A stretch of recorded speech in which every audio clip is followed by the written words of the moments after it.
دنیا کے اندر 3 لفظوں کا استعمال کثرت کے ساتھ کیا جاتا ہے۔ نمبر 1، کسی بھی چیز کی خوبصورتی، جس کو انگلش کے اندر بیوٹی کہا جاتا ہے۔ نمبر 2، اس چیز کی عمدگی، اس کا اعلیٰ پن، اس کو انگلش کے اندر کوالٹی کہا جاتا ہے۔ نمبر 3، اس چیز کی حقیقت، اس کو انگلش کے اندر ریالٹی کہا جاتا ہے۔ اب انسان سب سے زیادہ باقی دونوں چیزوں کو چھوڑ کر بیوٹی کی طرف، خوبصورتی کی طرف یہ بھاگ رہا۔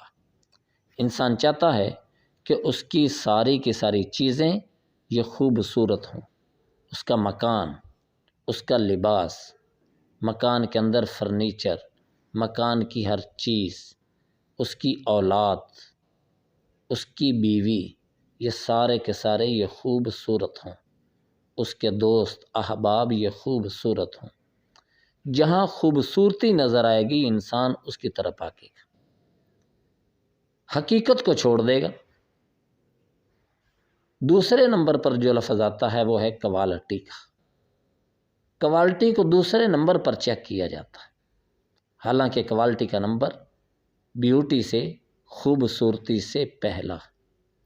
کوالٹی کیا ہے؟ مثال کے طور پر جب ہم اپنے دفتر کے اندر کسی کو ملازم رکھیں گے تب اس ملازم کی کوالٹی کو چیک کریں گے۔ یہ نہیں ہے کہ اس کی خوبصورتی کو دیکھ کر اس کو ملازم رکھ لیا، نہیں، بلکہ اس کی کوالٹی کو دیکھیں گے کہ اس کی تعلیم کتنی، اس کی سندیں چیک کریں گے۔ اس کی سندوں کو چیک کرنے کے بعد اس کی ایمانداری کو دیکھیں گے، اس کی سچائی کو دیکھیں گے، اس کی کوالٹی کو دیکھ کر اس کو ملازمت کے اوپر رکھیں گے۔ اگر اس کی کوالٹی ٹھیک نہیں ہے، اس کی کوالٹی اچھی نہیں ہے تو اس کو ملازمت پر رکھنے کے لیے ہم تیار نہیں ہوں گے۔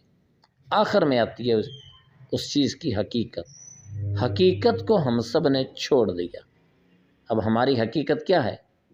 ہماری حقیقت یہ ہے کہ ہم سارے کے سارے مٹی سے بنے، مٹی سے چلتے ہوئے پھر پانی کا ایک قطرہ بنے، پانی کے قطرے سے چلتے ہوئے پھر ایک بچے کی شکل کے اندر دنیا کے اندر آئے ہیں۔ دنیا کے اندر بھیجنے کے بعد پھر ہماری کھانا پینا یہ چلتا رہا، آہستہ آہستہ ہم بڑے ہوتے جوانی کی منزل کو پہنچ گئے۔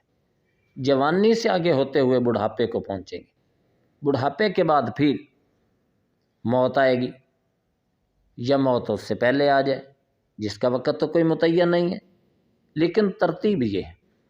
جس وقت آخری منزل بڑھاپے کے بعد پھر قبر کے اندر جائیں گے، پھر سے ہڈیاں بنیں گے، مٹی کے اندر شامل ہو جائیں گے، اور پھر بالکل ختم ہو جائیں گے، نام و نشان مٹ جائے گا سوائے ریڑھ کی ہڈی کے، جس کے ساتھ روح کا تعلق رہتا ہے۔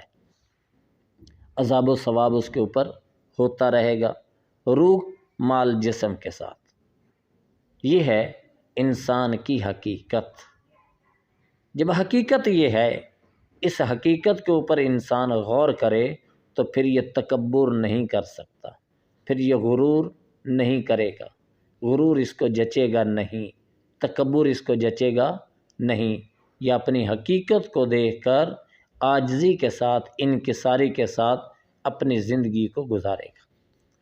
لیکن یہ تینوں کی تینوں چیزیں، خوبصورتی، عمدگی اور اس کی حقیقت، یہ تینوں چیزیں عبادات کے اندر حق تعالی شانوں کو مطلوب ہیں۔ حق تعالی شانوں چاہتے ہیں کہ اس کی عبادت خوبصورت بھی ہو، انسان کی عبادت عمدہ بھی ہو، اور اس عبادت کی حقیقت بھی اس کے اندر پائی جاتی ہو۔ مثال کے طور پر نماز، اس کی خوبصورتی کیا ہے کہ انسان جب نماز ادا کرنے لگے تو اس کا لباس پاک ہو، اس کا جسم پاک ہو، جس جگہ نماز ادا کر رہا ہے وہ جگہ بھی پاک ہو، اس کا سطر بھی ڈھانپا ہوا ہو، پوری توجہ کے ساتھ، دھیان کے ساتھ وقت پر نماز ادا کرے، قبلہ کی طرف رخ کر کے نماز ادا کرے۔ پھر یہ اللہ کی بارگاہ کے اندر ایسے کھڑا ہو گویا کہ اس کی زندگی کی یہ آخری نماز ہے، اس کے بعد شاید اس کو نماز نصیب نہ ہو۔ پھر اس نماز کی کوالٹی یہ بہترین ہو۔ اس کی کوالٹی کیا ہے نماز کی؟ کہ تعدیل ارکان کے ساتھ نماز کو ادا کرے، ٹھہر ٹھہر کر، اس کا رکوع بھی پورا ہو، رکوع کے بعد قومہ بھی پورا ہو، اس کا سجدہ بھی پورا ہو، 2 سجدوں کے درمیان جلسہ بھی پورا ہو، اور پھر عاجزی کے ساتھ انکساری کے ساتھ نماز ادا کر رہا۔ اس کے بعد تیسری چیز جو اللہ کو مقصود ہے وہ ہے اس نماز کی حقیقت، اس نماز کی روح۔ نماز کی حقیقت اور نماز کی روح یہ ہے کہ وہ اس نماز کو ادا کرے اللہ کو راضی کرنے کے لیے۔ غیر اللہ کو راضی کرنا یہ مقصود نہ ہو، اللہ کی رضا مقصود ہو۔ جو آدمی عبادت کرے گا اللہ کو راضی کرنے کے لیے اس کے اوپر اجر مرتب ہوگا، اور جو آدمی اللہ کو راضی کرنے کے بجائے غیر اللہ کو خوش کرنے کے لیے عبادت کرے گا اس کی وہ عبادت قابل قبول نہیں ہوگی، اس کی وہ عبادت رد کر دی جائے گی۔ حق تعالی شانو ہم سب کو اپنی عبادات کو خوبصورت بنانے کی، ان کو عمدہ بنانے کی اور ان کی حقیقت کی روح بھرنے کی توفیق عطا فرمائے۔